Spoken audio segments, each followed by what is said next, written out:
The first paper that you're going to write this quarter is a descriptive analysis, and that's just a fancy way of saying a summary. So as the book says, summary is important to analysis because you can't analyze a subject without laying out its significant parts for your reader. Similarly, analysis is important to summary because summarizing is more than just copying someone else's words. So the reason I'm going to have you write a summary is because it's essentially a foundation to writing in general, but especially analysis. So this will help you to look at a piece of writing analytically, but instead of analyzing it and making an interpretive leap with it, you're simply going to be relaying what is the most important information your reader needs to know about that reading. Okay, so they are obviously related, as you've read about in the book. So just make sure as you go through your summary that you're staying objective and that you're not trying to interpret or evaluate or respond to the article that you're going to be reading. You simply want to analyze it based on the important information and then just present that information. That's all you're going to do with it. So make sure that you review pages 75 through 76 before you get going with this. Okay, in terms of format, of course, I need you to have an MLA heading and page numbers and margins and things like that. And I've created a video for you. I expect all of that to be correct, so make sure you do that. Also, make sure you have a works cited page listing the article's source information. In the same video, I show you how to do that exactly. So really, there's no reason your MLA can't be perfect. And refer to any of the resources on Angel that you need in order to do this. Okay, so that's what I need in terms of format. So when you begin the assignment, the first thing you need to do is to read pages 152 to 153 in Chapter 7.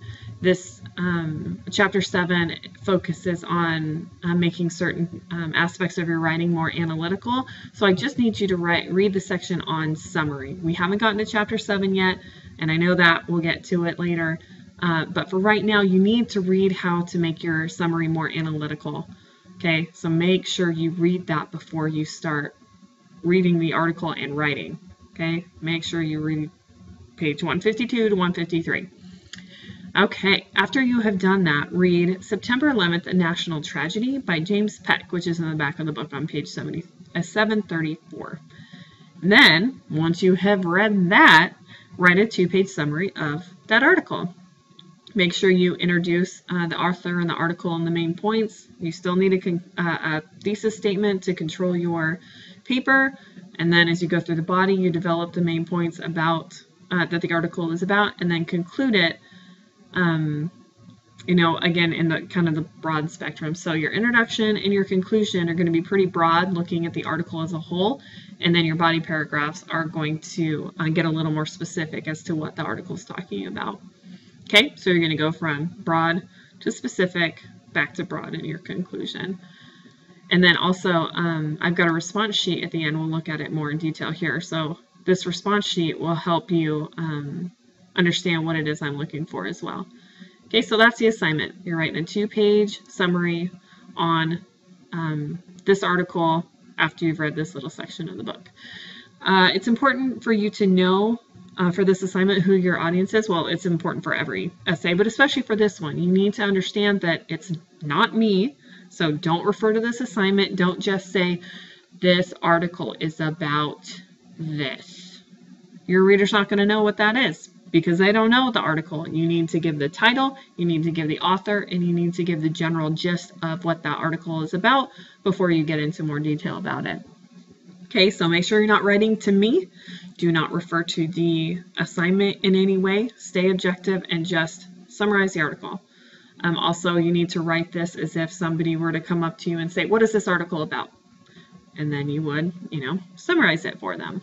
Okay? Make sure you don't narrate. Make sure you don't evaluate. Nothing like that. Keep your academic writing standards up. Keep your formality, semi-formal, as we've talked about in the academic writing video. Yeah. In terms of assessment, because this is a paper that goes into your portfolio, I will give you points for doing it on time and correctly, but I'm not going to give you a grade. So I'm not going to give you an A or a B. You're either going to get the points or you're not going to get the points. Okay, So make sure you have everything in order so that you can get those points. But on the response sheet, as I'll show you in a second, I will show you where I think your paper is. So I will say, oh, it's at the B level right now. Okay, so then I'll help you with what you need to improve in order to bump it up to an A. All right, do remember that I am not going to be able to comment on your papers exhaustively. Just because I don't highlight one grammar error does not mean that that grammar error does not exist. I'm just not going to edit your papers for you, and I'm not going to point everything out for you. Usually I will highlight an error once at the beginning of your paper, and it's up to you to correct it the rest of the way. So like if you see me highlight one contraction in your introduction, I'm not going to highlight contractions after that. You need to fix them yourself. Okay? I wish I had the time to be able to nitpick everybody's papers like that, but I just don't have time. And as I've said before, it's up to you to figure that stuff out for yourself. That's part of being accountable for your learning, is being able to go back through your paper and say, okay, she saw this problem here. Did I do it anywhere else? And it's especially with the grammar stuff. Also things like the formatting. I may say that your page numbers are incorrectly formatted. It's up to you to figure out how. I've created a video. You've got a slideshow. You've got so many resources to help you with that. I'm not going to spell it out for you. Okay? And the number one thing you need to know about the response sheet, got a red note here and a red note up here. You have to have the response sheet with your paper or you're going to get a 0. So no participation points, and I'm not going to comment on it. Okay, so make sure that that response sheet is there. It's what makes my job a lot easier. Okay, so here's the response sheet. All you have to do, highlight it, copy, paste it into the first page of your document, not the last page, the first page. Okay, really simple, just don't forget to do it. All right, so here's the response sheet, and it goes through the things that I'm going to be looking for. So you want to make sure that your summary is 2 full pages long. Okay, if it's 1 page and 3/4, that's not 2 full pages. So if anything, you need to go on to a 3rd page just to make sure you're safe. Papers that are too short will fail in the portfolio, and you don't want that. Okay, and then if it's too short, I will say that your current level of performance is not passing, just to remind you that you have to have it long enough. Okay, so I can nitpick the little formatting things, let you know if anything's off, and then it gets more into the writing of your paper. And again, make sure you have a works cited page with the article information, and just remember to cut and paste this to the beginning of your paper. It's not that it's hard, it's just sometimes you kind of forget. So this is your first paper. It can be a little scary, it can be a little intimidating, so if you have any questions or concerns, please don't hesitate to ask. It always bothers me when students either don't write a paper because of a question or just bomb a paper because they didn't want to ask a question. Please, just ask. It's not a big deal. No question is, too stupid. There are such things as dumb questions, but they're still worth asking. So even if it's something minor, let me know if you have any questions, okay?